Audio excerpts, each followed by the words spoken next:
Oi, tô aqui para mais uma resenha de livro. E o livro de hoje, ele não é um livro que óbvio, assim, a história, se a gente olha, pega um título do livro, assim, não é o título da obra. A gente pode pensar, nossa, esse livro deve falar sobre, obviamente, coisas sobre amor, solidariedade, né? Sobre respeito, sobre empatia. De fato, o livro fala sobre tudo isso, mas ele não fala sobre tudo isso da forma como a gente espera. Porque eu estou falando do livro Um Conto de Natal, do autor Charles Dickens. A gente pode pensar assim, nossa, esse livro deve ser um livro, sim, super doce, etc e tal.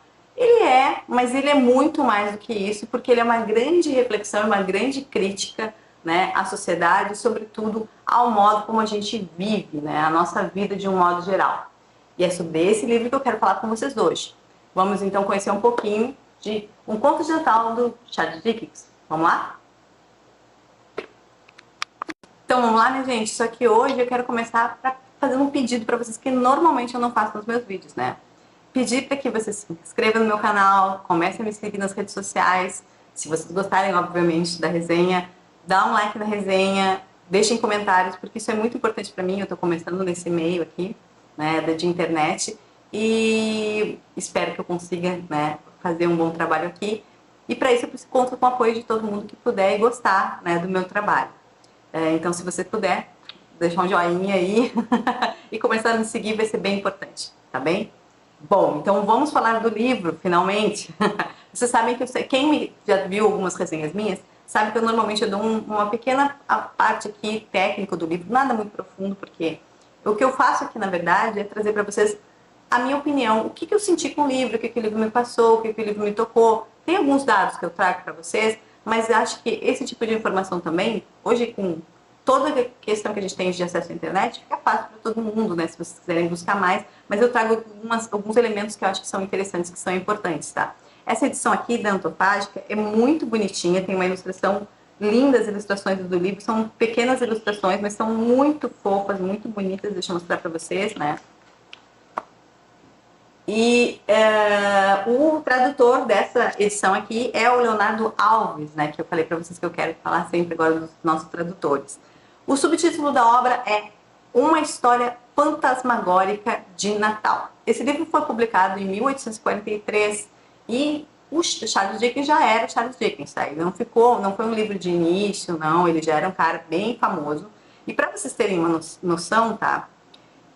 Só ficou tão popular quanto ele, tá? Depois de mais ou menos de 150 anos, a autora do Harry Potter, né? De toda a obra relacionada ao bruxinho Harry Potter. Então, para vocês verem como chegar no patamar desse cara que demorou muito tempo. Então, como eu falei para vocês, esse livro a gente pode pensar, tá falando sobre Natal e tudo mais. Mas isso não é feito de uma forma óbvia, tá?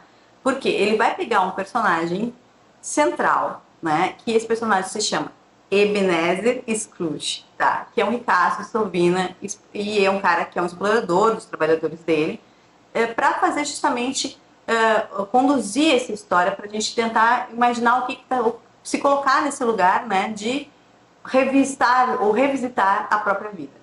O que acontece com o Scrooge? O Scrooge é um cara que ele, por ser sovina, por ser rabugento, por ser ranzinza, ele detesta o Natal, ele não gosta do Natal, ele acha uma grande bobagem. E ele tem um sobrinho que quer levar ele para as festas, que quer que ele participe, que ele esteja junto com a família, embora ninguém, né, goste do Scrooge por causa desse jeito dele, né? E aí começa a história na véspera de Natal, e esse sobrinho tentando levar esse tio para ir para a festa, o Scrooge não quer ir, porque para ele tanto faz. Ele também briga com o funcionário dele para não chegar atrasado e tal, e porque o cara pede para ser um pouquinho antes, porque justamente é véspera de Natal, para ficar com a família dele. Então ele é um personagem meio duro, assim, meio tragável, assim, ele é rabugento demais, tá? O que vai acontecer então com ele? Nessa véspera de Natal ele vai pro quarto dele, vai dormir, e aí aparece um fantasma para ele. O fantasma do ex-sócio dele, que morreu, tá? E aí esse cara chega cheio de cofres e correntes e passando mal e dizendo eu não quero que tu tenha o mesmo futuro que eu, etc e tal. E avisa para ele que ele vai receber a visita de outros 3 fantasmas, tá? Cada um em um momento diferente ao longo 3 dias, hipoteticamente seriam de 3 dias. A gente não sabe se são 3 dias ou se realmente foi só na mente do Scrooge que passou assim. E aí o que acontece? Ele vai receber então a visita do Natal do passado, do Natal do presente e do Natal do futuro. Vamos lá, então, para eu falar para vocês sobre esses fantasmas agora. Então vamos lá falar desses fantasmas que aparecem para o Scrooge, tá? Cada um desses fantasmas, que a gente tem o fantasma do passado, do Natal passado, o fantasma do Natal presente e o fantasma do Natal futuro, eles são fantasmas que têm peculiaridades físicas, né, aparências diferentes, né? Então cada um deles é descrito de uma forma de acordo justamente com a temporalidade, com o momento que eles representam ali. Isso é muito interessante, a forma como eles chegam, ou o tanto que eles assustam, ou o tanto que eles menos assustam o Scrooge no momento que eles se deparam com ele, e a forma como eles interagem com o próprio com o personagem do Scrooge, tá? Então vai ter muito uma relação aí. E é interessante, então, que quando ele é visitado pelo fantasma do passado, ele, né, do Natal passado, a gente percebe como é que ele era como criança, como é que ele era, se tornou quando ele era jovem, né, e como as pessoas tratavam ele, como isso afetou ele. Que é o que acontece com todos nós, né? O nosso passado, ele nos condiciona muito para quem a gente é. Eu sou absolutamente fruto desse meu passado, assim como todos nós somos, né? Então, essa visita do passado vai explicar pra gente, vai dar assim vai dar um norte para que a gente entenda quem é, por que o Scrooge se tornou essa criatura que ele é, que não foi do nada, né? E aí vai mostrar o presente dele, todas as relações que ele tem naquele momento, relações comerciais que ele tem ali, contratos que ele está assinando, e o que as pessoas estão ali meio que especulando a respeito dele, né? E aí vem o fantasma que eu acho que é o mais impactante de todos, que é o fantasma do Natal Futuro, né? Que eu acho que para qualquer pessoa seria o fantasma que todo mundo gostaria de seguir e viver as coisas. Que o Scrooge, quando ele vai vendo essas coisas, ele realmente tá vendo, ele não é visto porque ele tá tipo uma mágica ali, ele tá fugindo com esse fantasma, né? E aí, no Natal, no Fantasma do Natal do Futuro, ele vai ver, por exemplo, o funcionário dele, né, que ele brigou nesse livro, que é um cara super humilde, que tem uma família super, assim, pobre financeiramente falando, mas que tem muito amor, tem muito carinho, muito unida, né? Como é que vai ficar o futuro desse funcionário dele, né? Justamente pelo jeito como ele trata esse funcionário também.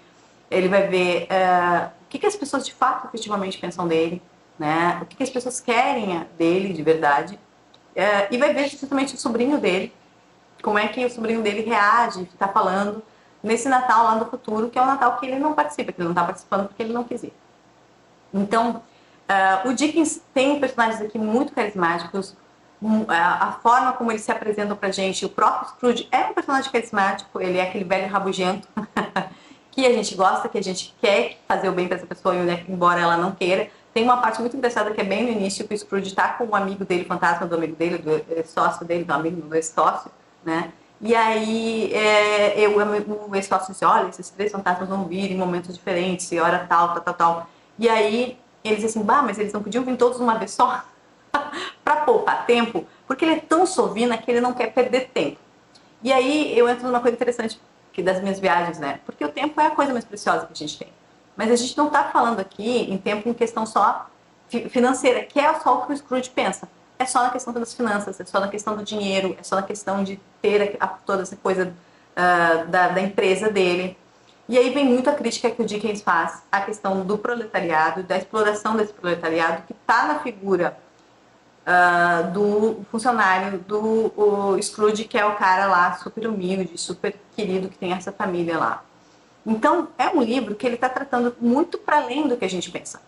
É um conto de Natal? É um conto de Natal. Por quê? Porque o Dickens está aqui buscando e puxando para a gente essa coisa de solidariedade, de amizade, de empatia, de rever a vida, né? Ver o que a gente está fazendo da nossa vida. E eu acho que é aí que o livro pega uma coisa interessante, que é a gente divide, né, temporalmente, passado, presente e futuro o tempo todo.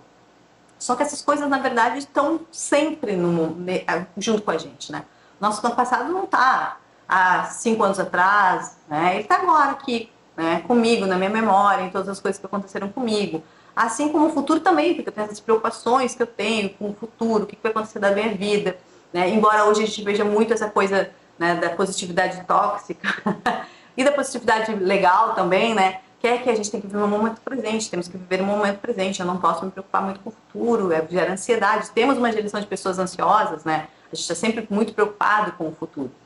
Mas se a gente cuidar bem do presente, o futuro, consequentemente, não deve ser uma coisa tão absurdamente distante disso. E é aí que vem a questão da pegada do livro, né? Que ele está falando, parece que é o óbvio, mas a gente às vezes esquece.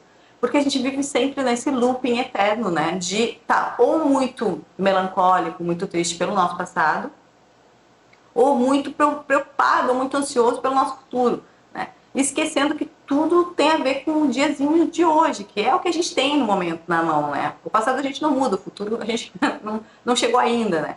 Embora eu sempre brinque com os meus alunos quando a gente fala sobre essa questão de tempo, né?